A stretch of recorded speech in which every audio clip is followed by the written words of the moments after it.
Freddie Laker had made his first fortune during the Berlin airlift. His next adventure lay in the English Channel, linking Britain and the rest of Europe. At the time, getting your car from the UK to continental Europe was actually really difficult. There was no such thing as roll-on, roll-off ferries. Freddie decided there was clearly a need for a swift and reliable service which would carry cars and passengers.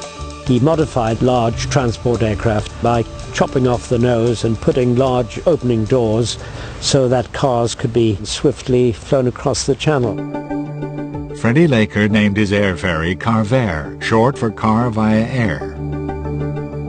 He started by converting war surplus planes, but Laker was an engineer as well as a businessman. He designed his own aircraft, calling it the Accountant. The Accountant never became a commercial success, but aviation experts were wowed by Laker's enterprising spirit and engineering skill. Many people said that Freddie Laker could take an aircraft apart, put it together again, and get in it and fly it himself. There was little or nothing about aviation engineering that he didn't know about. But it was Laker's innovative business ideas, not his engineering skills, that made him rich. He rapidly developed a taste for the high life, Rolls-Royce cars, yachts and racehorses.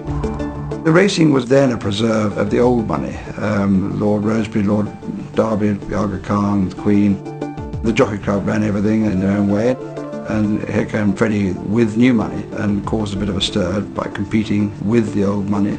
But they obviously respected him tremendously because they invited him to join the Jockey Club, which was really quite an extraordinary thing at that time. Freddie Laker's new wealth and social status didn't stop him from hunting for the next opportunity.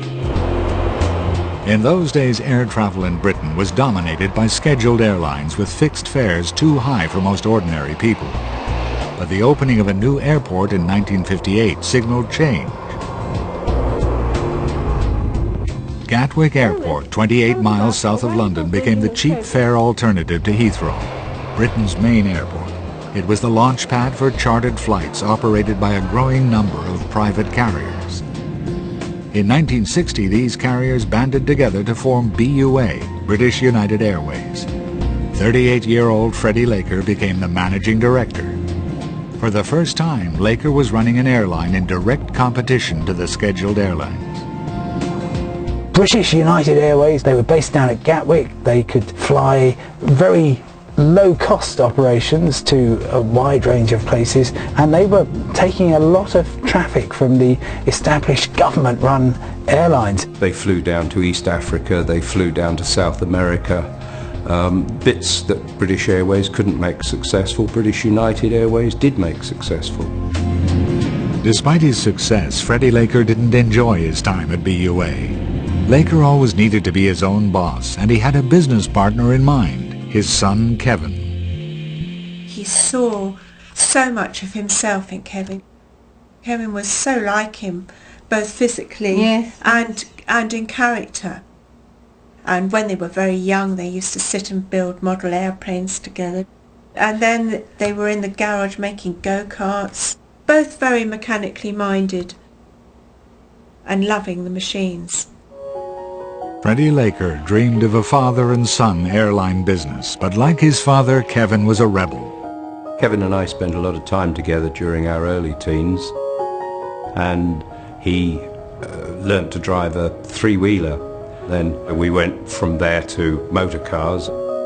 You'd got two young tearaways out discovering the world, wine and women. We'd go out and generally raise hell around the district. Kevin was an absolute speed merchant. He'd actually had so many accidents, I can't tell you, but they were minor. On Kevin's 17th birthday, Freddie bought him a sports car. He never imagined his gift would lead to lifelong grief. We went to a party in Dorking one evening, and Kevin was coming back to my house. I'd gone ahead and Kevin was following. On the Dorking bypass, Kevin's sports car spun onto the other side of the road and hit a van coming from the opposite direction. Kevin was taken to hospital. Freddie and Joan rushed back from a holiday in Italy. Could see that it was very, very serious. He was yellow and there were tubes everywhere. No one realized at first the extent of Kevin's injuries, but 36 hours later, he died with his family at his bedside. It was absolutely shattering. I could cry now starting thinking about it. I've seen the pain my parents have gone through, and it is very difficult to grasp that you've got a young person there one minute and the next minute you've got a body. Freddie was grief-stricken, but he managed to carry on with his business plan without Kevin. In 1966, 44-year-old Freddie Laker finally became the boss of his own personal airline, Laker Airways. In the 1960s, suddenly it became within reach of the average British family that they could actually go on a holiday abroad. This was revolutionary, and they wanted to fly to the Mediterranean, which was, after all, only a couple of hours away, and enjoy sun, sand, sea, and for some of them, has to be said, sex as well.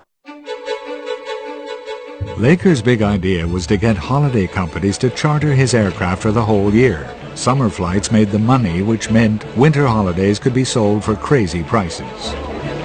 We produced holidays to Palma, departing on a Friday morning and coming back on a Monday afternoon for £9.99, for which you got your flight, you got your bed and you got your breakfast. £9.99 for a weekend in Palma. It was great fun because they were lovely passengers. I mean, they were all holiday passengers, so they're determined to enjoy their flights as soon as they get on board to when they get off. Laker Airways became one of the most successful charter airlines, but Freddie Laker's business drive took its toll on his family life. In 1968, Freddie and Joan were divorced after 26 years of marriage. He quickly remarried to Rosemary Black. Laker wasn't happy sitting still. His eyes were fixed on a bigger goal, and he was about to make the most daring move in his career.